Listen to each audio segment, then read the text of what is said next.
নমস্কার বন্ধুরা, মৌয়ের সাথে রান্না বানাতে সবাইকে স্বাগত। আশা করি সকলে ভালো আছেন। বাজারে এখন সজনে ডাঁটা এসে গেছে, তাই আজকে আমি শেয়ার করব সজনে ডাঁটা দিয়ে একটু ছিমছাম ঘরোয়া নিরামিষ রান্না, সম্পূর্ণ পেঁয়াজ রসুন ছাড়া।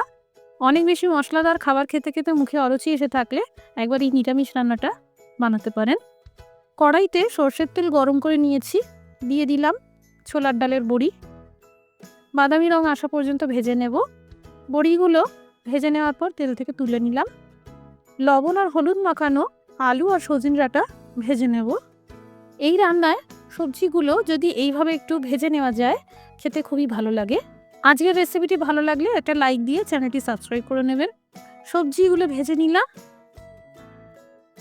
এবার কড়াইতে একদমই তেল নেই, তাই আরেকটু সরষের তেল দিয়ে দিলাম।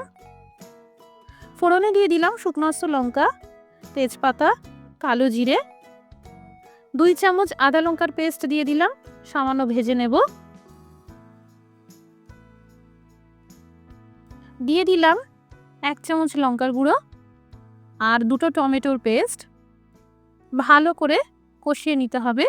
সামান্য হলুদ গুঁড়ো আর লবণ দিয়ে ভাজতে থাকবো।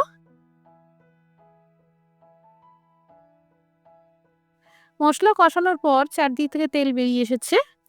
রান্নার এই পর্যায়ে ভাজা সবজিগুলো দিয়ে দিলাম। মশলা গ্রেভির সাথে সবজিগুলো 2 মিনিট ভেজে নিলাম। এই রান্নায় ঝোল রাখলে ভালো, তবে আপনারা প্রয়োজন মতো জলের পরিমাণ বাড়াতে বা কমাতে পারেন। আমি টোটাল 1.5 গ্লাস মতন গরম জল দিয়ে দিলাম। যেহেতু ডালের বড়ি সিদ্ধ হওয়ার সাথে সাথে জল অনেকটাই পরিমাণে টেনে নেবে, তাই একটু বেশি করেই জল দিলাম। ভাজা বড়িগুলো দিয়ে দেওয়ার পর দিয়ে দিলাম স্বাদ মতো লবণ। এবার কম আঁচ করে ঢেকে রান্না করতে হবে। মোটামুটি 8 থেকে 10 মিনিট সময় লাগলো, সবজি সিদ্ধ হয়ে গেছে। এবার যে শাঁকা মশলা তৈরি করেছিলাম সবটাই দিয়ে দিলাম। এই শাঁকা মশলা তৈরি করতে আমি দিয়েছিলাম গোটা এলাচ, দারচিনির একটা স্টিক, 1 চামচ আস্ত জিরে, 1 চামচ আস্ত মৌরি, 2টি শুকনো আস্ত লঙ্কা। সুন্দর গন্ধ বেরোনো পর্যন্ত সেঁকে নিতে হবে।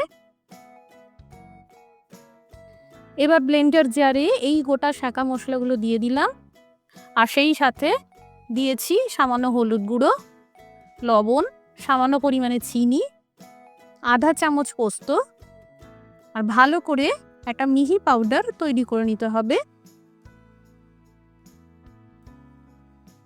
এভাবে মশলা তৈরি করে এই রান্নায় দিলে দারুণ টেস্ট হয়। 2 মিনিট মতন ফুটিয়ে নেব।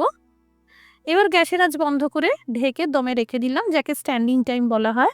তৈরি হয়ে গেল পেঁয়াজ রসুন ছাড়া সজনে ডাঁটার সম্পূর্ণ নিরামিষ রেসিপি। আজকের রেসিপিটি ভালো লেগে থাকলে শেয়ার করে দেবেন। সবাই ভালো থাকুন, সুস্থ থাকুন। Thank you for watching.